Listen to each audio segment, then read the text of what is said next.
We're at the 2010 OneMedForum in San Francisco. I'm now joined by Nadav Kidron, the CEO of Oramed Pharmaceuticals. Nadav, thank you very much for joining us. Thank you, Bill, for having me. It's my pleasure. I think the best way to start this is probably just a brief overview of Oramed. Okay. So Oramed is actually a story about a new company which is actually old. Because 30 years ago, there was a group of scientists that worked at Hadassah Medical Center in Jerusalem trying to find a way to deliver insulin orally. 4 years ago, they had a breakthrough that enabled Oramed to take the technology and to go commercially with it. Based on that, we started the company where what we do is we have a technology that enables us to deliver drugs that currently can only be given via an injection to give them orally.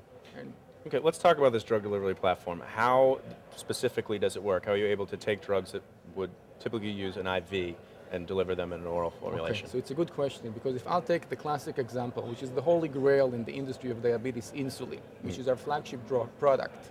If you take insulin and you try to give it orally, then it's not going to work. Why? Because there's two obstacles, degradation and size. And what we do, we have a special unique technology that enable us to deliver insulin orally by protecting it from the degradation, using materials and soft gel capsules and terry-coated, and also using a carrier that enables the transport, which overcomes the issue of the size.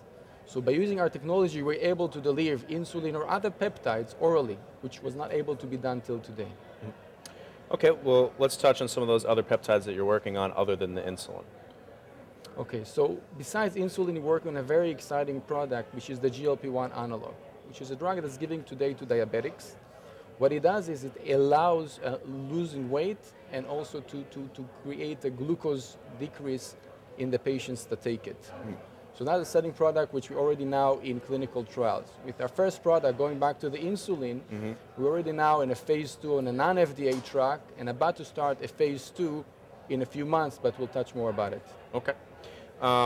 Given the rich history of how this company came together, why don't you tell me a little bit more about your scientific advisory board and the members that you have on it? Okay, so we are very blessed by having some of the top names in the industry as part of Oramed. Just to give you an example, Professor Avram Hershko, who is a Nobel Prize winner from 2004, is extremely involved with our company. People like Professor Derek Leroy, the head of the Mount Sinai Endo Department, is also part of a scientific advisory board, and others. The idea was that when we presented to those individuals the data that we have, their dream, which seems to be now less further than ever before, they were so excited about it that they said, we want to be part of it and we're joining in with you. Fantastic. I guess it's just a brief recap, going back to some of these trials. You said both FDA path as well as non-FDA path. What kind of milestones or major catalysts could we see from Oramed for the rest of 2010? Okay, 2010 is a very exciting year for us. In the next few months, we will announce results from the phase 2 trial, which is taking place in South Africa. At the end of March, we'll have the results from this trial. Around that time, we're also going to have results from the human trials on the GLP-1 analog. In the third quarter of 2009, we hope to get the approvals of the FDA to start the phase 2 under the FDA regime. So altogether, 2009 has the potential to mark, an historical milestone in the development of oral insulin. Excellent. Thank you very much, Nadav. Appreciate it. Thank you, Again, Bill. that was Oramed Pharmaceuticals. For more information, they trade under the symbol ORMD. You can go to their website, oramed.com, as well as OneMedPlace.com.